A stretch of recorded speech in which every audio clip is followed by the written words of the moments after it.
In 1960, the railway roundabout cameras were focused on one of British Railway's most anachronistic branch lines, that from Axminster in East Devon to Lyme Regis. Axminster was on the main line from Waterloo to Salisbury and Exeter.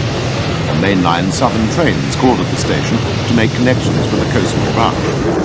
Famous trains such as the Atlantic Coast Express called here, and even detached through coaches for the Lyme branch. The branch was anachronistic because it sported a trio of locomotives that were amongst the oldest working engines in Great Britain, the Adams radial tanks. These three engines were celebrities in the early 1960s because, despite modernization of many rural branches with diesel multiple units, they defied all attempts to break their monopoly of the Lyme Regis branch. As number 30583, the middle one of the trio, runs round its train, another express from Waterloo calls at the station. As with the up train seen earlier, this is headed by one of the southern region's rebuilt Merchant Navy class Pacific's Cunard White Star, which had been rebuilt 2 years earlier. Its original outline is illustrated by the next up train arriving behind a West Country Pacific.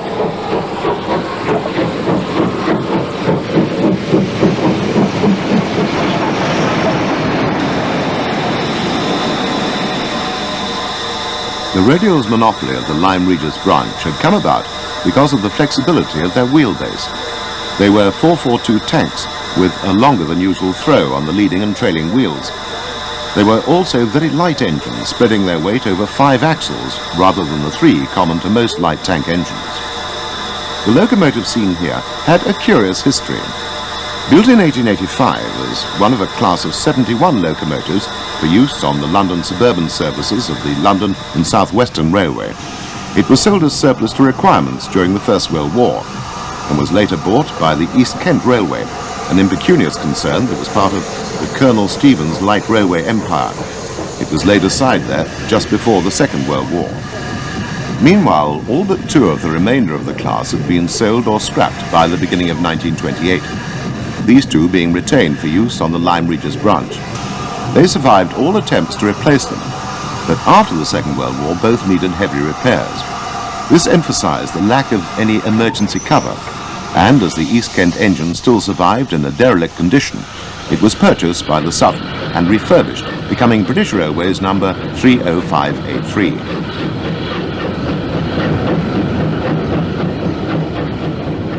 And so it was that Pat Whitehouse and John Adams came to film this extraordinary locomotive, kept in magnificent condition after a recent overhaul. The Lyme Regis branch swept over the main line on a flyover and headed for the coast.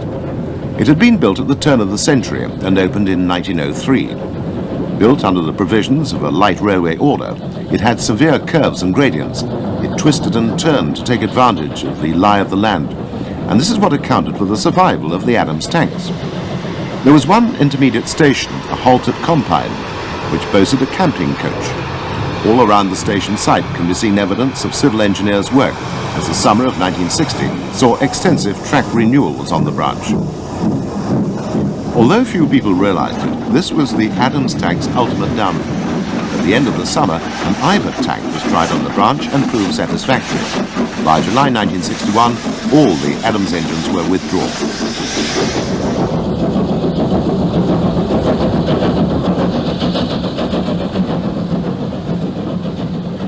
Beyond Compine, the line continued to twist and turn, and then crossed a valley on the 10-arch Cannington Viaduct, built of concrete in 1900.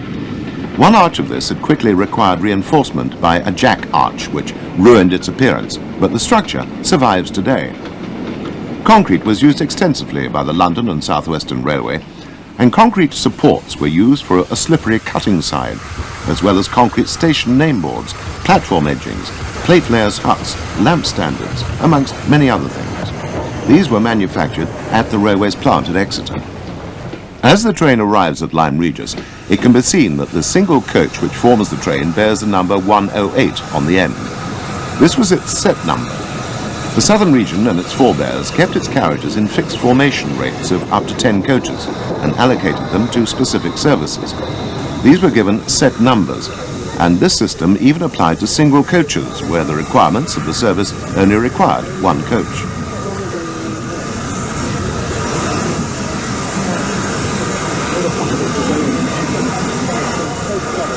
Despite its use of push-pull services on many branches, the Southern never fitted the Lyme Regis engines with the equipment, and all trains ran round.